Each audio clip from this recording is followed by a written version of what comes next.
Comment vous appelez-vous? Je m'appelle Pascal. Votre nom d'auteur est-il votre vrai nom? Non, mon nom d'autrice c'est Drac. D'où vient votre pseudo? Mon pseudo Drac vient de mon petit frère qui, lorsque nous étions enfants, s'était amusé à dessiner toute la famille en monstres. Et moi j'étais Drac Pasque, parce que j'étais Pascal vampire. Pascal Dracula. Donc comme j'étais fan de vampires déjà à l'époque et même encore maintenant, j'ai décidé de garder ce pseudo, Drac, voilà, en rapport avec Dracula. Étiez-vous bonne élève à l'école? Alors non, je n'étais pas vraiment bonne élève à l'école. J'avais des notes suffisantes pour passer d'un niveau à l'autre et pour ne pas trop me faire remarquer, mais c'était pas trop mon truc, on va dire, tout ce qui était scolaire, à part le dessin. Et je n'ai redoublé qu'une seule classe, c'est ma seconde. J'étais dans une filière de économique et sociale, c'était vraiment pas mon truc, et j'ai redoublé en fait dans une filière d'art appliqué. Et là, c'était beaucoup plus épanouissant pour moi. Donc voilà. Quel métier vouliez-vous faire étant petite? Alors, quand j'étais au collège, je voulais faire décoratrice d'intérieur. Donc, je savais déjà que c'était quelque chose en rapport avec l'art, avec la création, et peut-être même avec l'agencement des couleurs. Et voilà. Quelles sont vos principales sources d'inspiration? Alors, mes principales sources d'inspiration, ce sont les bandes dessinées des autres personnes que j'étudie, je regarde des couleurs, je regarde comment elles sont faites. Donc, je vais regarder ça à la bibliothèque, je vais regarder ça en librairie et je vais aussi regarder dans la bibliothèque des amis quand je suis invitée à droite à gauche et je regarde vraiment comment c'est fait. Et aussi peut-être beaucoup sur Internet parce que je passe beaucoup de temps à regarder ce que les autres font sur les réseaux sociaux et ça m'inspire en fait. J'essaie de comprendre comment les couleurs sont faites et j'essaie de reproduire certains effets que je trouve très jolis. Quand avez-vous publié votre premier livre et quel était son titre? Alors, j'ai publié mon premier livre en 2006. Et ce premier livre, c'était George Frog. Voilà, donc c'était avec Ficile aux éditions Carabas. Donc c'est grâce à Ficile que je suis devenue coloriste. Ficile a fait l'histoire et le dessin, et moi j'ai fait les couleurs. Voilà, c'était une histoire en 4 tomes. Avez-vous commencé votre vie professionnelle directement par le métier de coloriste? Alors, j'ai commencé ma vie professionnelle en créant des sites internet.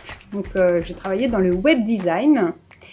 J'étais indépendante, donc au début j'ai travaillé en agence, puis je suis devenue indépendante.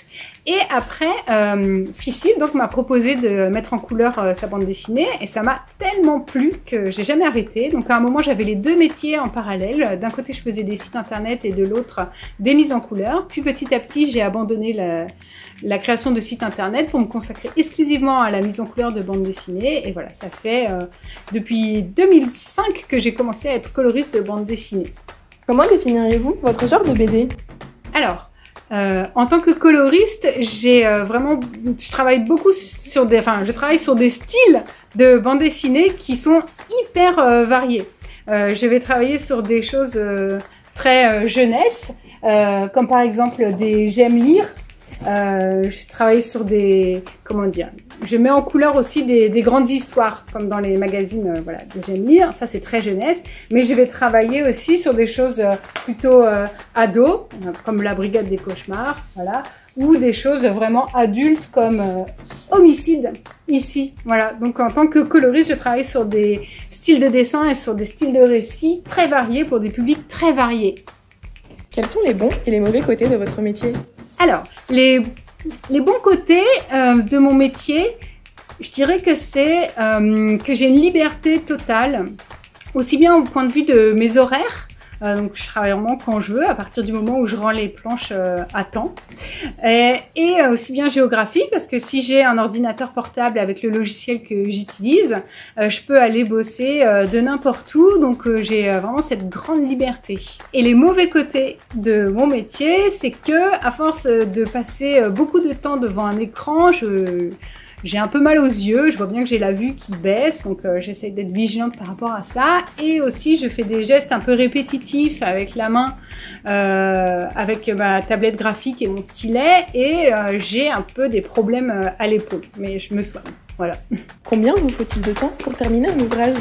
Alors, c'est très difficile de quantifier le temps qu'il me faut pour mettre en couleur une bande dessinée parce que ça va dépendre du niveau de détail du dessin.